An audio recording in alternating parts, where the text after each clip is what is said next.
Welcome to Automate IT's Lunch Hour Tech Talk, where we take deep dives into smart manufacturing and automation and explore cutting edge technologies and trends revolutionizing the manufacturing industry. With me, as always, Dallas Hord with Automate IT. Dallas, welcome. Thank you. Thank you for having me. I'm excited to be here. Yeah, man. Yeah. I mean, inaugural podcast. Yeah. How cool is that? The start of many to come, right? Absolutely. Yeah. Absolutely. So, for all those watching and all those that'll see clips and everything like that, give us a little background as to your role with Automate IT and your background. Yeah. So I've been in the manufacturing industry for about 6 years now. The first 3 years of that was actually out on the plant floor in a production capacity in one of our local manufacturing facilities here in Springfield. And in the past 3 years, I've been working on the distributor and the SI side, just working with facilities to come up with solutions to problems that they're having, whether it's operationally or in production. Just looking into what they're doing, getting our engineering team involved, and coming up with a good solution moving forward. Awesome. Yeah. Awesome. Problem solver. That's all I try to do. Yeah. Absolutely. Absolutely. Well, and today we've got an esteemed guest with us from Rockwell Automation, Mr. Andy Stump. Andy, how you doing today, buddy? Fantastic. How are you guys? Doing well. Doing well. Excellent. So, Andy, for all the folks out there, kind of give us a little background as to what your position is with Rockwell and what you do for them. Yeah, absolutely. Well, thanks for having me on the show today, guys. So my name is Andy Stump from Rockwell Automation. I've been with the company about 27 years, a lot of different roles over that time in the services business, having done and implemented through to running some of our software product businesses. And now I'm part of a business development team within sales and marketing and working to bring new technologies and new innovative products to our customers. Awesome. Awesome. So, once again, between both of you, we got a lot of problem solving going on. So, today we're going to be talking about the state of smart manufacturing, specifically the 9th report that Rockwell has released, the 9th annual State of Smart Manufacturing report that was released just a short time ago, first week of April, I believe. So, we've all had time to digest a little bit. There's a ton of information in there, right? Just a tremendous amount of information. Me being the technology geek that I am, I completely geeked out on it for at least a week and a half, guys. I got to be honest with you. It was a lot of overload, but so much great information. Right. But really today, what I thought we would talk about is really 4 main points. But, Andy, kind of tell us how, before we get into that, but kind of tell us how Rockwell views that report and how it came about. Yeah, absolutely. I think, when we look around, the manufacturing space, it's always really interesting to get the perspectives of global decision makers in the space, to get a pulse on the things that are top of mind for them, where they're looking to invest, the types of solutions they're looking to put in place across their enterprises in the coming year and years. So Rockwell Automation puts together this smart manufacturing report to do just that. We go out, it's about over 1,500 global leaders around the world. It's a mix of all regions around the globe, a pretty balanced mix of industries, but very heavily skewed to decision makers, to leaders that control budgets, control making decisions about what they're going to do with technology adoption and bringing new innovation into their organizations, because we want to hear from those that are making those decisions. What is top of mind? What are they doing today? What are their biggest risks and challenges? And where do we see, the next 12 to 24 months playing out for the things they're looking for within the report? So that's the composition of the report and the data that we'll find in it. Absolutely. So really a couple of things that I took away from the report you just hit on. It's not just U.S. centric. We're talking about a global view because we are a global economy. And the detail that they go into on all these topics is outstanding. Of course, we during and after this podcast, you can go to Automate IT's website and download this report that we're talking about. But once again, if we were to touch on everything in that report, Andy, how many hours would we be on this? So really, before we dive in and cover really the four main points, Dallas, kind of take us down what Industry 4.0 means, Yep. and how that applies to smart manufacturing, kind of where we've been and where are we going. Right. I think it's a good way to start because, we've had a lot of discussions with facilities, even just over the past year, the past several months. And when you ask the question, where does your facility stand as, Industry 4.0 is concerned? And a lot of facilities, and not really their fault, but a lot of facilities don't even understand what Industry 4.0 is. Yeah, it's jargon, right? Exactly. What's this slang you're talking about? Yeah, exactly. So I think it's good to take us back, to the very beginning, our first industrial revolution, right? And we've had, we're into our fourth industrial revolution at this point, Industry 4.0. Okay. But each one of these revolutions are building on, milestones and things that happened in the previous, right? So in our first industrial revolution, we started to harness the power of steam, and we started to get into, mechanical tools and machines. And then our second industrial revolution is when we have electricity, and we're able to use that electricity to create assembly lines and now start this mass production. And then Industry 3.0, or the third industrial revolution, is where we brought computers, PLCs into the equation, and we're able to start automating a lot of these processes. And then now Industry 4.0 is where we're taking everything that we've had before and we're combining it into this connected enterprise, where now we have software, now we have AI, we have cybersecurity, we're collecting data, we're using that data to make business decisions, to find bottlenecks into, in our production systems. And so it's just this connected enterprise that we have now, with a lot further automation, with robotics, that's Industry 4.0. And, like I mentioned, as we've talked, we have a lot of facilities, not just around our area, but across the nation, that are, they're still stuck in Industry 3.0, and it's a little bit overwhelming to even think about jumping into 4.0. You bet. Absolutely. And we'll get into a few of the sticking points, and that's really the four main points we'll talk about today that are perceived hurdles, right, Andy, that some of our customers and our manufacturers in our scope, that they perceive these as hurdles to getting to that 4.0, and really they're just part of the wheel. Yep. Really. So really, when we're talking about that, the first one we come to is the hurdle of deploying and integrating new tech. And when we talk about that, we're talking a lot about software and hardware, but also how they kind of interconnect. Yep. So, Andy, what is Rockwell's take on that deploying and integrating new tech portion of that report?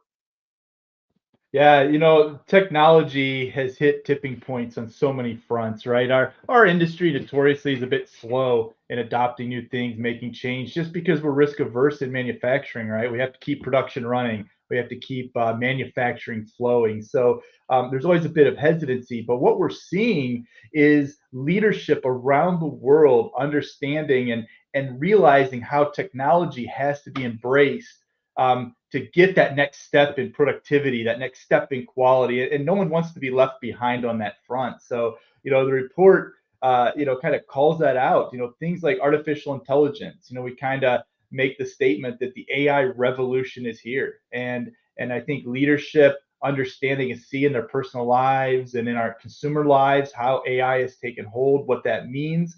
And there's now that feeling that it's, you can bring it in, you can pilot it, you can try it, you can get quick value with technology in manufacturing without, risk, without, no, there's always risk, but you got to manage it, right? With managed risk to bring technology in to get that value. Absolutely. Yeah, we were just even before getting on here, Andy, we were talking about in our daily lives now, I use probably 7 different forms of AI just yesterday. On personal and business, right? Yep.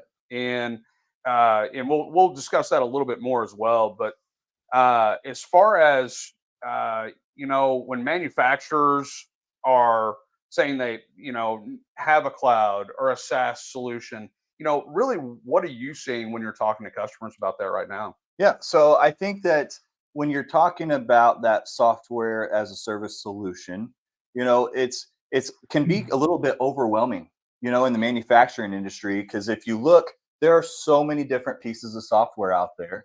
They do very similar things from different vendors, and so from a lot of plants, it can be difficult because at first you have to identify what's the problem. What is the problem? And there's actually a lot of problems probably in the facilities, and so there's a lot of really good pieces of software out there that solve many at a time. But it's just at the beginning identifying that problem. And if you think about like AI, like Andy was talking about here, AI is the future, right? It's there's a lot of amazing things that you can do with it. One of the most prevalent ways that we're seeing AI used right now at automate it is in a predictive maintenance capacity. For instance, there's AI software that can analyze sensors that you have as a part of a process. Maybe you're analyzing your temperature or revolutions or PSI, vibration. There's a lot of facilities, they have some very important processes that if they were to shut down, it stops everything behind it and maybe everything in front of it as well. Mm-hmm. And so there's actually a facility. It's a tire manufacturing facility for the aircraft industry that deployed this predictive maintenance technology, AI technology, on a process within their facility. And due to that AI being able to analyze the tools and give alerts of when maybe they were about to have a problem, this facility had zero unplanned downtime over the course of 16 months. Wow, that's which is impressive. Yeah, very much so. Very much so. It's really cool. And so I think in some areas AI is here and we're able to implement it. And then in other areas, it's getting there. It'll get there. Okay. So really what we're talking about here also, and quote me if I'm wrong here, but a lot of the industry 3.0 stuff that was already in place is what that particular manufacturer was using that data. So they weren't really adding a whole bunch of other new stuff. They just plugged in an AI tool, this digital maintenance solution tool, to be able to do that. Is that right? Absolutely. If a lot of facilities, they already have the network, they already have the infrastructure to be able to just plug and play this software, in a lot of senses, to be able to start capturing that data, because data is everything now, right? Yep. I mean, there's even statistics in the report that talk about how what is like 31% of manufacturers above the $1 billion mark, only 31% of them feel like they use 31% of their data, to enhance their processes, which is, there's a lot of growth that's still able to be there. And if you're not using some kind of, manufacturing execution software or digital maintenance solution, or, something that is going to give you active feedback, then it's going to be hard to progress and move forward with your competitors as they're starting to do that. So really what I've seen in our discussions, and I know Andy dropped off for a second there, so he'll be back on in just a moment, but really in our discussions, the overwhelming nomenclature of our discussions has been, we don't know what we don't know a lot of times when we go into those manufacturers. And it's no dig on them, us, anybody else. It is really that they have so much data, they don't know where to go with it, how to utilize it, and how to compile it. Right. So really, Industry 4.0, once again, quote me if I'm wrong here, but Industry 4.0 is more about connecting everything that you're already using than it is adding new stuff a lot of times. That's correct. If you look at manufacturing in general, right, there's different verticals even inside the plant. You have production, you have quality, you have operations. Everybody's focusing on different parts of that process, right? And so their data, however they're collecting that information, whether it be spreadsheets or pen and paper, that data stays in those silos. And so operations, plant management that wants to be able to see all of that, they've got to go to multiple different places to find that. And whenever you have a great software solution, an MES, for instance, that brings it all into one, it just makes everything so much easier. Absolutely. Yeah. So really what we're talking about is visibility, right? Right. And visibility can mean so many different things. It could mean a report that you get on Monday. It could mean this. But really, when I think of visibility, I think of having something like this sitting out on the plant floor, that your maintenance managers, your production managers, your plant managers, you can see real-time information. Is that science fiction, or is that? That's it. The real-time ability to pivot and make changes, or to see that, hey, we have a problem in quality, or hey, we do not have enough raw materials to even complete this order. That's where you can make very quick decisions. Whereas if you don't have that and you find out a week later, or 3 days after the fact, that the entire lot that you just ran had a quality issue, that's the beauty in the software. And the software is providing some of the highest ROI versus any single. And in fact, in the report, it even mentioned that manufacturing facilities viewed their software as a service implementations as the quickest and the highest returns on investment of anything that they did. You bet. Yep. You bet. And that's, man, I can't begin to even quote a ton of the stats that are out there. And I know you have as well. But as far as that 27 to 37% increase in customer satisfaction, that is so high. That is ridiculous. It is high rates. If you look, I keep going back to the report, but that's, there's so many different stats that can be overwhelming in there. But facilities actually mentioned that their highest priority in terms of when it comes to implementing smart manufacturing out on the plant floor, quality was a number one priority. And so it's which is important, right? Yeah, obviously, absolutely. It keeps your customers coming back. It probably keeps the audits to a minimum. It gives you the ability to go and earn new business. But yes, if you have the some kind of quality management system that you can use, for instance, we use Plex by Rockwell, right? Plex has a quality management system, and they have some amazing statistics that show just an increase in quality. I think one of the statistics was a 48 to 52% decrease in scrap or of bad quality products, which is huge. Absolutely. So as far as looks like we have Andy, are you with us, bud? Guys, I'm back. Okay. There we go. So hey, what's an initial podcast without some technical difficulties, right? So we were saying earlier, doing something like this really gives you an appreciation for any time like an award ceremony does something live, or like The Voice. It's just it's fun. You got it. So on our back end, is he trying to come in on his phone? So as far as talking about the top list, you mentioned quality. Mm-hmm. Quality being the number one. What was something that broke into that top echelon of concerns that blew your mind? Yeah, so thanks for setting me up perfectly. You got it. No, cybersecurity.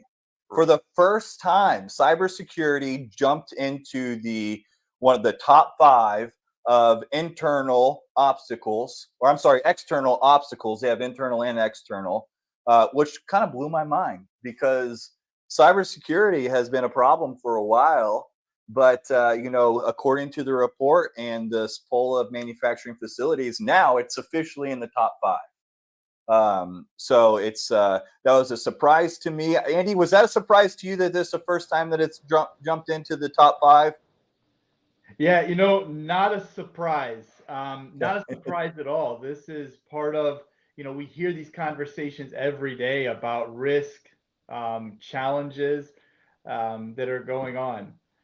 And I gotta ask, guys, can you hear me? Because I'm not sure what's going on with the connection here, but I apologize.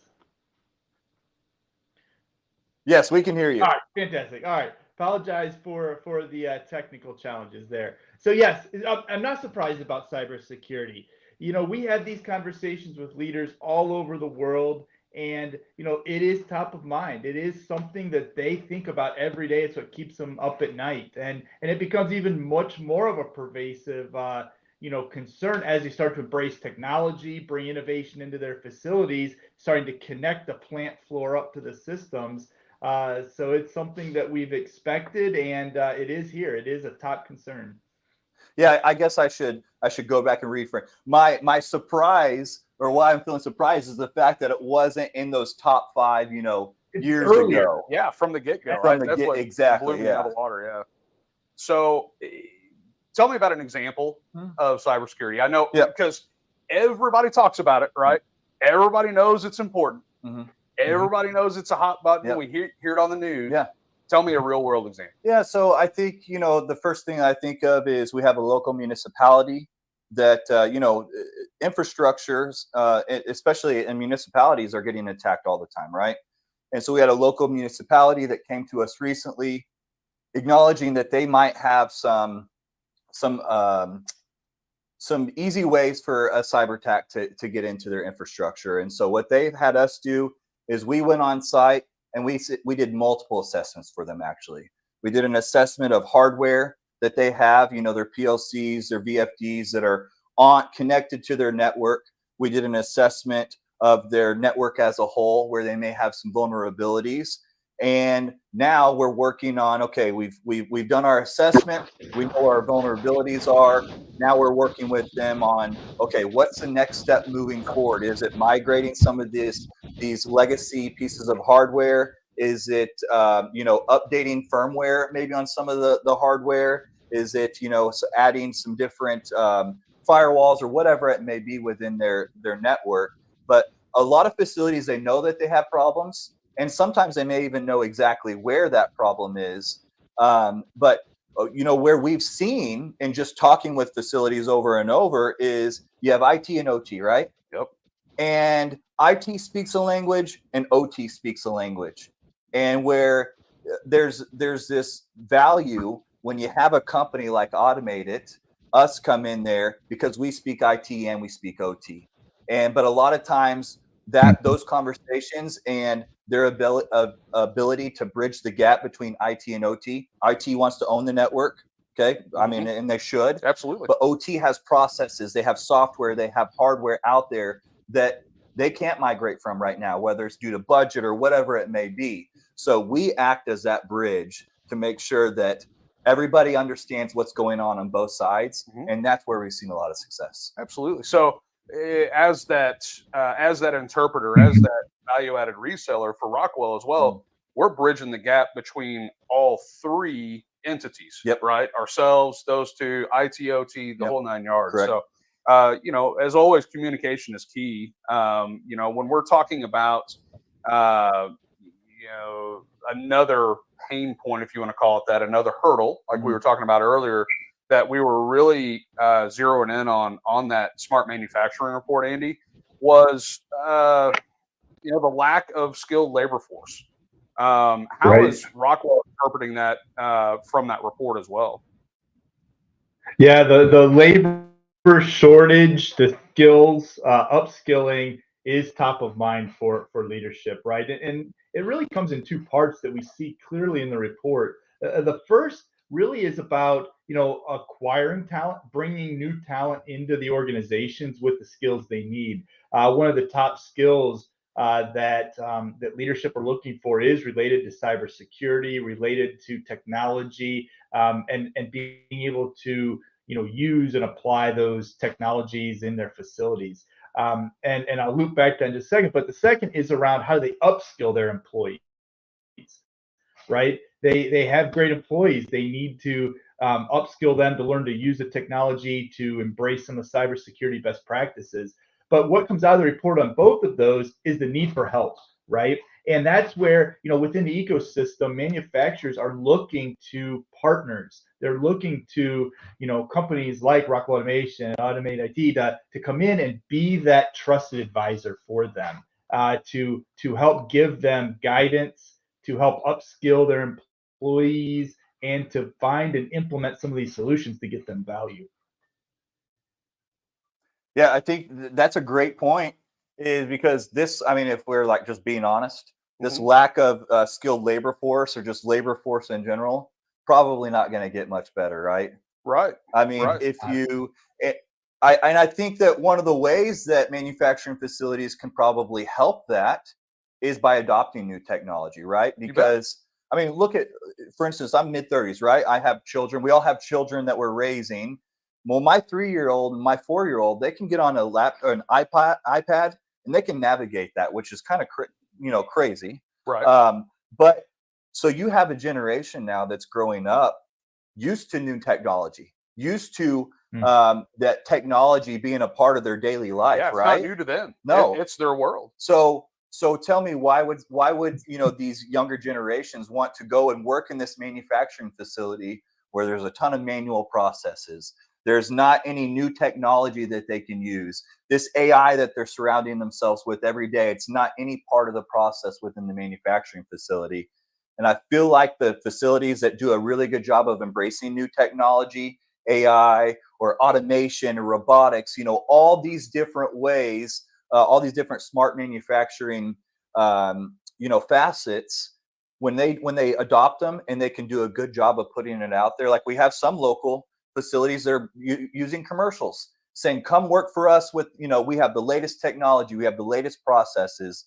I feel like that's just one easy, maybe not necessarily easy way, but just another tool in their belt to maybe start to generate more interest in getting people through those doors. Yeah, absolutely. And when you think about that, it was over 12 months ago that I heard this stat, and it came from Rockwell, as a matter of fact, that there was over 500,000 manufacturing jobs open in the U.S. last year. Once again, with Industry 4.0, this isn't an effort to eliminate jobs. Right. This is an effort to make sure that we're competitive in the worldwide landscape, for one, but also utilizing the existing workforce to be more skilled and to utilize that workforce that's there already. Plus, like you're talking about, bring in new folks with the added technology as well.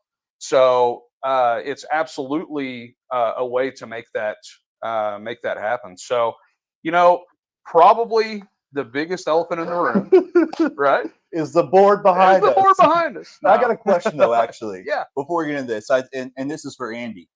Andy, what do you feel like are the consequences of a facility not embracing, smart manufacturing? Is it lack of skilled labor force? Is that furthered? Or, I mean, what do you see happening for facilities that fail to adopt this smart manufacturing mindset? Great question.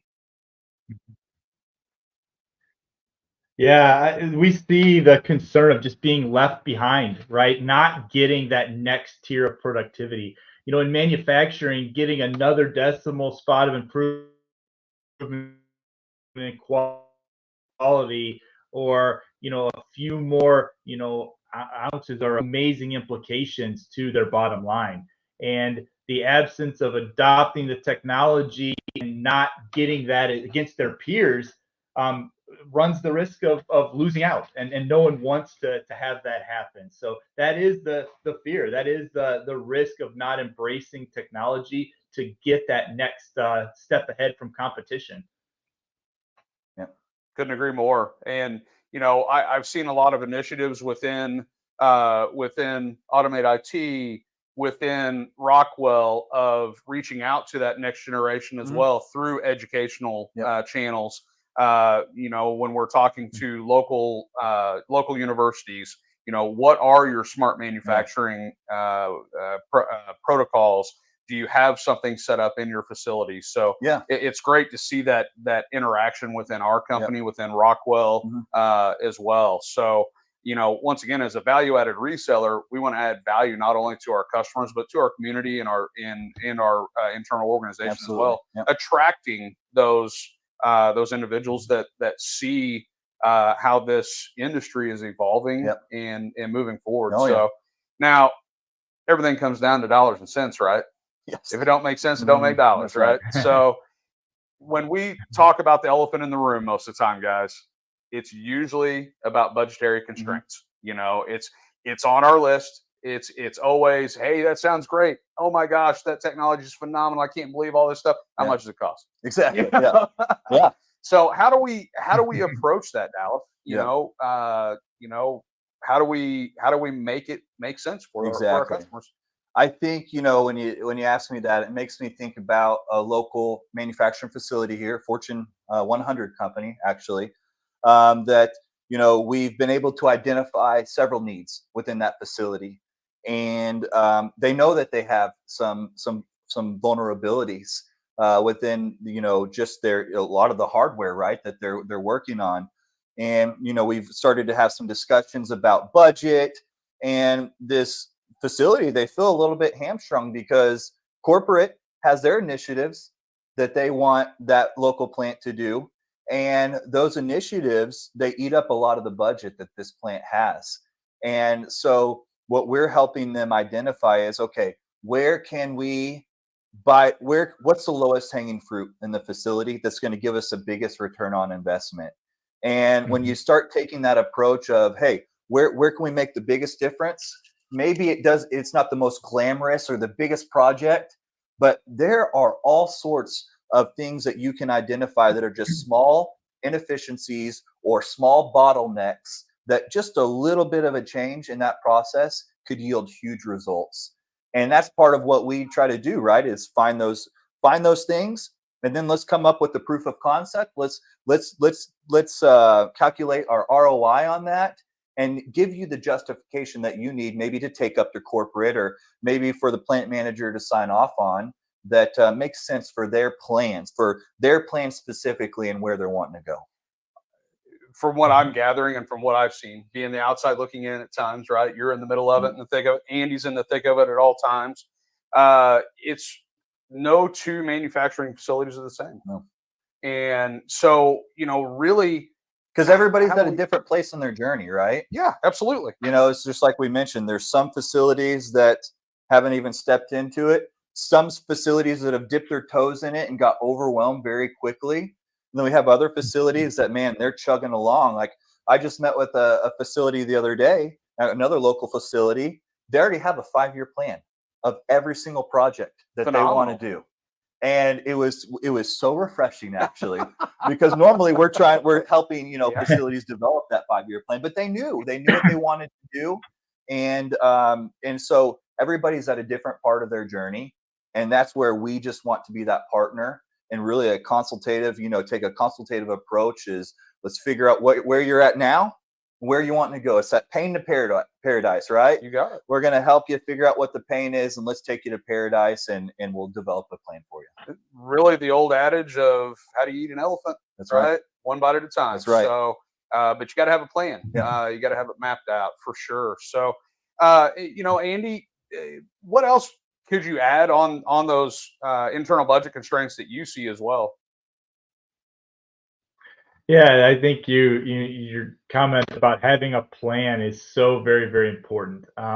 There's absolutely a blueprint to do this. It's go methodically, go through, figure out where value is to you and your organization and in your facility, and then start to put that plan in place. Because most of the executives and most of the leaders in the report, they're not interested in these really large budget, multi-year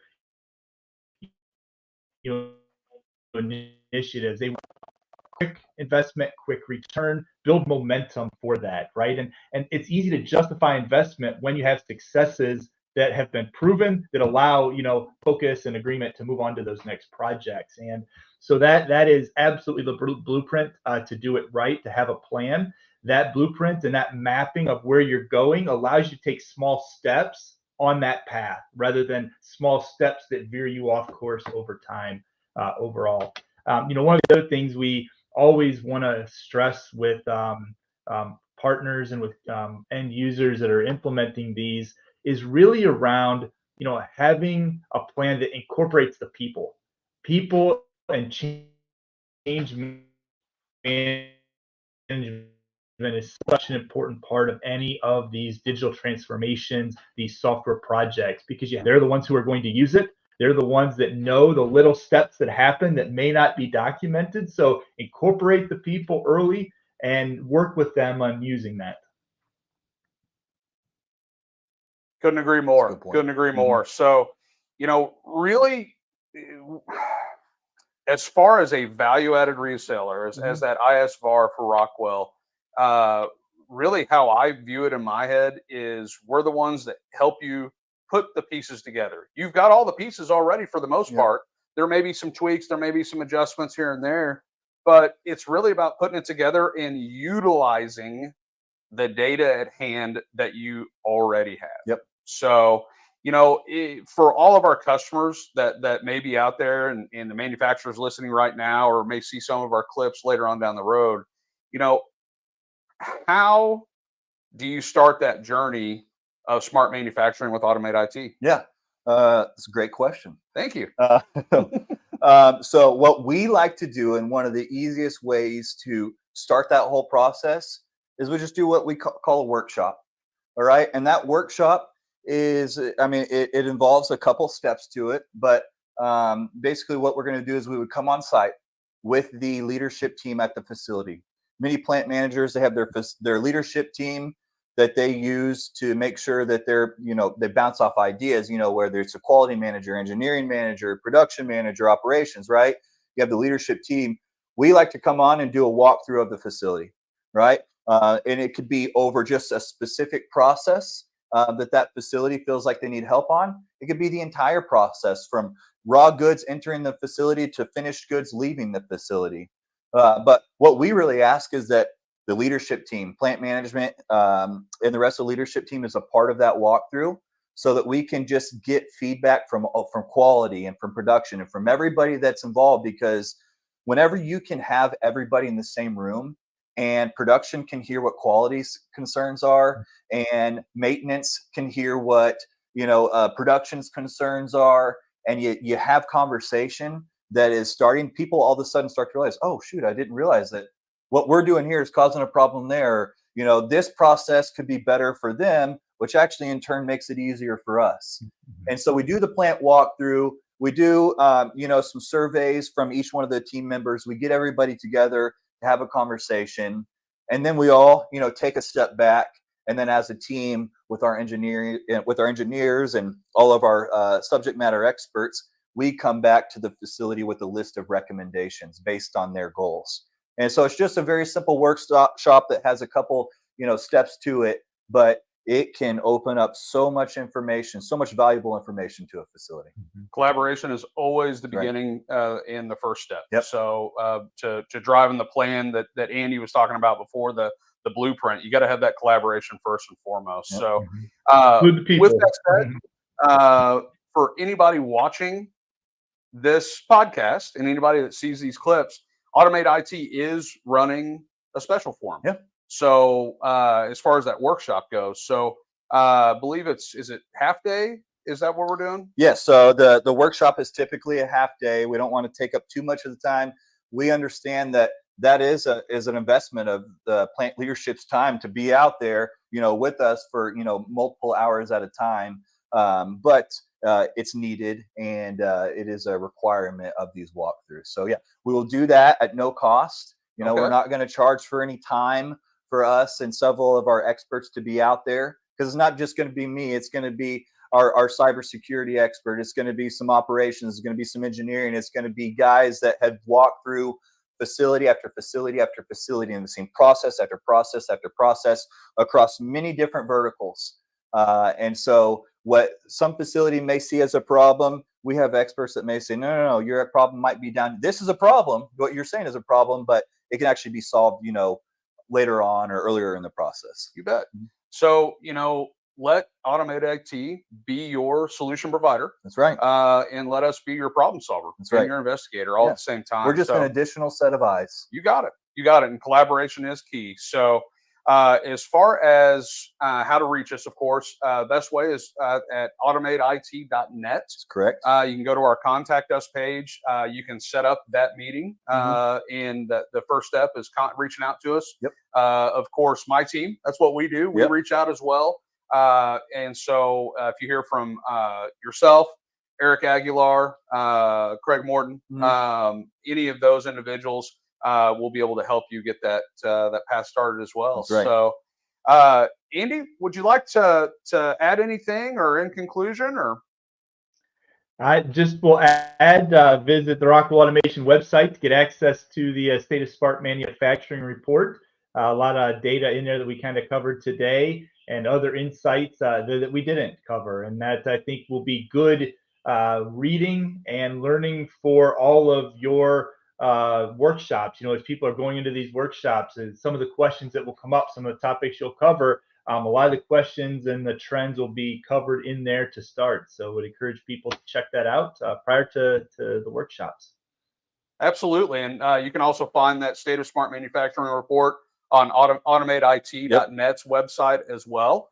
And so multiple different ways to consume that, right, Andy? Fantastic. You got it. Well, thank you so much for joining us, being our esteemed guest on our first podcast. Yeah. Number one. So, so once again, thank you. And thank you all that were watching. Dallas, thank you for joining us. Thank you. Thanks for the back end help, Rodney, of course, at all times as he waves. So I hope everyone has a wonderful day, and we look forward to helping you in your Industry 4.0 journey. Have a wonderful day. Take care, everybody.